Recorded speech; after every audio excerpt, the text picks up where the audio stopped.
बोलिए। भारत माता की। भारत माता की।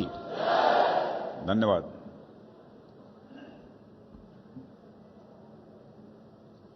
भारत के प्रधानमंत्री, आदरणीय प्रधानमंत्री श्री नरेंद्र मोदी जी, भारतीय जनता पार्टी के राष्ट्रीय अध्यक्ष जी और भारत सरकार के गृह मंत्री और पार्टी के पूर्व राष्ट्रीय अध्यक्ष श्री अमित भाई शाह जी, सभागार में मौजूद मेरे सभी सम्मानित कार्यकर्ता बहनों एवं भाइयों, हमारे राष्ट्रीय अध्यक्ष जी ने और हमारे पूर्व राष्ट्रीय अध्यक्ष गृह मंत्री श्री अमित भाई ने आज का जो यह कार्यक्रम हो रहा है उसके उद्देश्य के बारे में विधिवत आपको जानकारी दी है। आप सभी जानते हैं, हम सभी भारतीय जनता पार्टी के कार्यकर्ता हैं।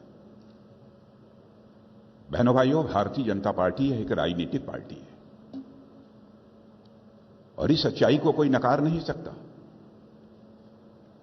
कि नेताओं की कथनी और करनी, नेताओं की वर्ड्स और डीड्स में अंतर होने के कारण भारत की राजनीति और भारत के नेताओं पर से जनता का विश्वास कम हुआ है।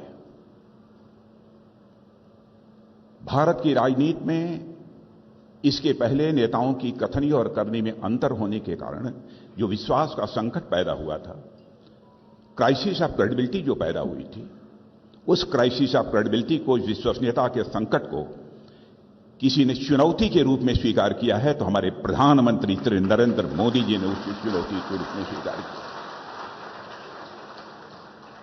कोई यह कह सकता है कि अपना प्रधानमंत्री होने के नाते उनकी प्रशंसा में मैं बात कर रहा हूं। बहनों भाइयों, प्रशंसा में बात नहीं कर रहा हूं। बहुत सारी सरकारों को इस आजाद भारत में काम करते हुए आपने भी देखा है, हम लोगों ने भी देखा है। जब से मैं केंद्र की बात कर रहा हूं, गुजरात राज्य में जो मुख्यमंत्री रहे उस समय की बात नहीं कर रहा हूं, क्योंकि 2014 में जब वो भारत के प्रधानमंत्री बने उस समय मैं पार्टी का राष्ट्रीय अध्यक्ष था। जब हमारा चुनावी घोषणा पत्र बन रहा था उस समय भी हमारे प्रधानमंत्री जी ने बार बार यह कहा कि अध्यक्ष जी, इस बात की सावधानी बरतिएगा कि चुनावी घोषणा पत्र में जो कुछ भी कहा जाए उसका हम अक्षरशः पालन कर सकें। और 2019 में भी चुनावी घोषणा पत्र बनाने की जिम्मेदारी आपने मेरे ही कंधों के ऊपर दी थी और इस बार भी के चुनाव में भी वह जिम्मेदारी आपने मेरे कंधों के ऊपर दी। बार बार आपका यह आग्रह रहा है, घोषणा पत्र संभल कर बनाया जाना चाहिए कि कहीं ऐसा न हो कि जो हम कह रहे हैं हम उसे पूरा न करें। यानी हमारे कथनी और करनी, हमारे वर्ड्स और डीड्स, हमारे कहने और करने में कोई अंतर नहीं होना चाहिए।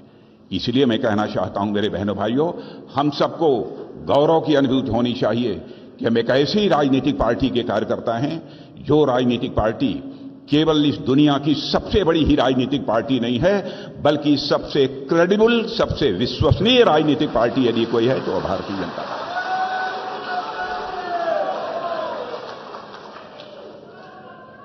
और मैं कार्यकर्ता बहनों भाइयों यह भी आपको बताना चाहूंगा, हम राजनीति केवल सरकार बनाने के लिए नहीं करते हैं। मैं जानता हूं कि हमारे बहुत सारे कार्यकर्ता भी यह मानते होंगे, जैसे अन्य राजनीतिक पार्टियां हैं, चाहे जैसे भी हो हमारी सरकार बननी चाहिए, उनका यह उद्देश्य हुआ करता है। लेकिन आप भारतीय जनता पार्टी के कार्यकर्ता हैं तो मैं आपसे भी कहना चाहता हूं कि हम राजनीति केवल सरकार बनाने के लिए नहीं करते हैं। हम राजनीति करते हैं तो समाज बनाने के लिए राजनीति करते हैं, देश बनाने के लिए राजनीति करते हैं। बहनों भाई,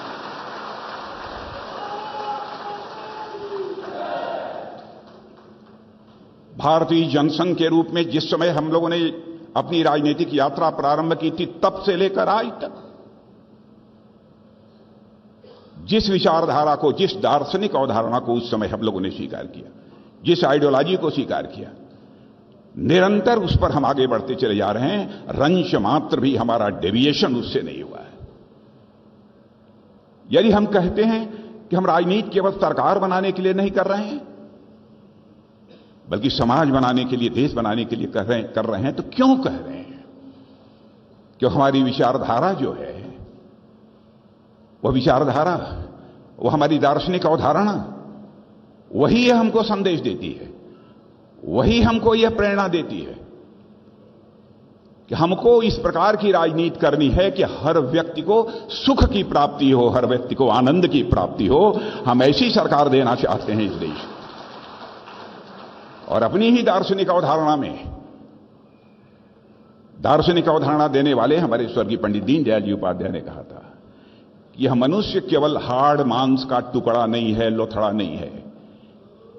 इस मनुष्य के पास शरीर है, तो भूलना नहीं चाहिए मनुष्य के पास यह मन भी होता है, इसके पास बुद्धि भी होती है और साथ ही साथ आत्मा भी होती है। हम ऐसी सरकार चलाना चाहते हैं जो हर व्यक्ति के तन को, तन के सुख के लिए धन धान दे सके, मन के सुख के लिए मान सम्मान स्वाभिमान दे सके, बुद्धि के सुख के लिए ज्ञान दे सके और आत्मा के सुख के लिए भगवान दे सके। अब कोई कह सकता है,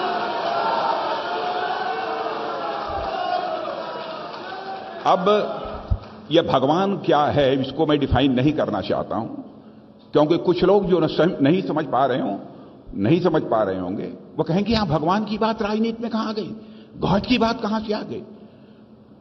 लेकिन बहनों भाइयों, इस विस्तार में यदि मैं जाऊंगा तो एक लंबा समय लगेगा, क्योंकि हमारी पार्टी की दार्शनिक अवधारणा अद्भुत है, इसलिए विस्तार में मैं जाना नहीं चाहता।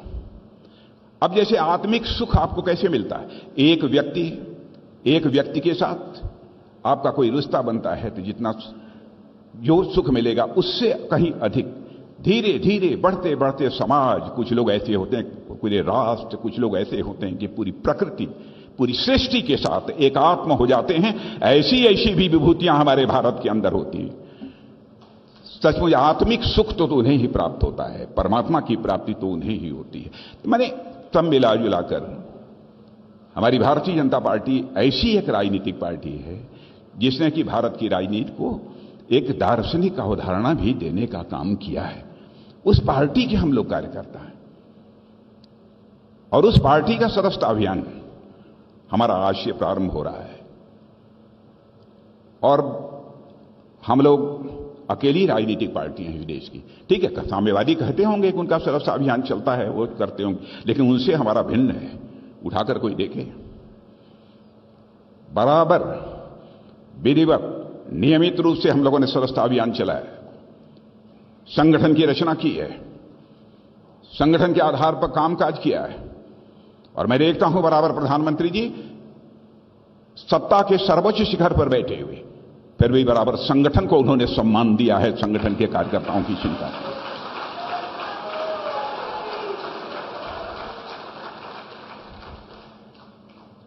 और यह सदस्यता अभियान आज से हमारे अध्यक्ष जी प्रारंभ कर रहे हैं और पहला सदस्य यदि कोई बनेगा तो हम सभी के नेता आदरणीय प्रधानमंत्री नरेंद्र मोदी जी बनेंगे। और वहीं से यह सदस्यता